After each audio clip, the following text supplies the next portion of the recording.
దత్తు వేరేనా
ఈ ఫోటోని కానీ పర్టికులర్ గా చూస్తే ఇందులో శివయ్య ప్రతిమ బాగా క్లియర్ గా కనిపిస్తూ ఉంటుంది.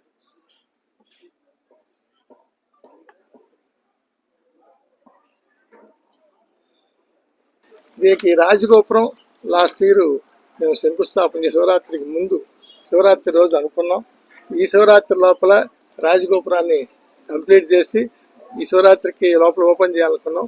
కానీ ఒక 2 నెలలు లేట్ అయింది.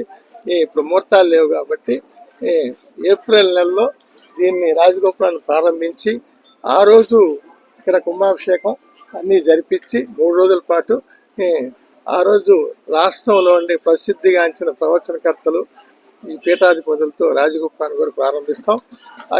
ఆ ప్రారంభం రోజున ఇక్కడ ఈ గుడికి నెల్లూరు నగరంలో ఎక్కడా జరగని విధంగా దీన్ని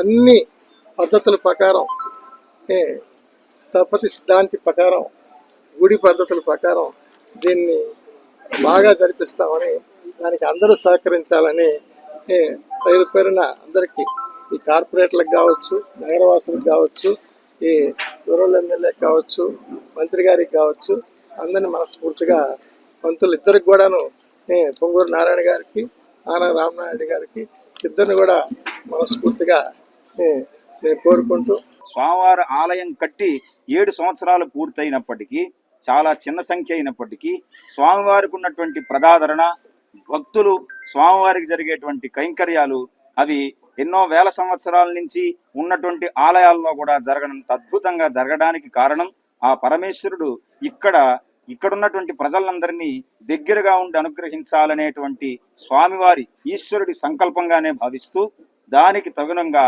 ఎవరు ఏం చేయాలి, ఎవరి ద్వారా ఏ పని జరగాలి అని పెద్దలుగా నిలబడి విబిఆర్ గారు అలాగే మా ఆలయం కమిటీ వాళ్ళందరూ నిలబడి ఈ ఆలయాన్ని ఇంత ముందుకు తీసుకొచ్చారు. మొట్టమొదటి సంవత్సరం స్వామివారికి 1 రోజు బ్రహ్మోత్సవం చేశాం. తర్వాత సంవత్సరం 3 రోజులు బ్రహ్మోత్సవాలు చేశాం. ఇలా అంచెలంచెలుగా ఈ అమావాస్య తర్వాత చంద్రుడు ఏ విధంగా అయితే పౌర్ణమికి వెలుగుతాడో ఈ ఆలయం కూడా ప్రతి సంవత్సరం కాంతిని పెంచుకుంటూ స్వామివారు ఆయన యొక్క శక్తిని పెంచుకుంటూ భక్తుల యొక్క కష్టాల్ని నివృత్తి చేస్తూ ఏ ఆలయానికైనా భక్తులు రావాలి అంటే స్వామివారు లోపల నుంచి అనుగ్రహించాలి. అది అనుగ్రహం ఉంటేనే భక్తులైనా వస్తారు, వారి యొక్క కోరికలు తీర్చుకుంటారు, స్వామివారి మహిమల్ని అనుభూతి చెందగలుగుతారు.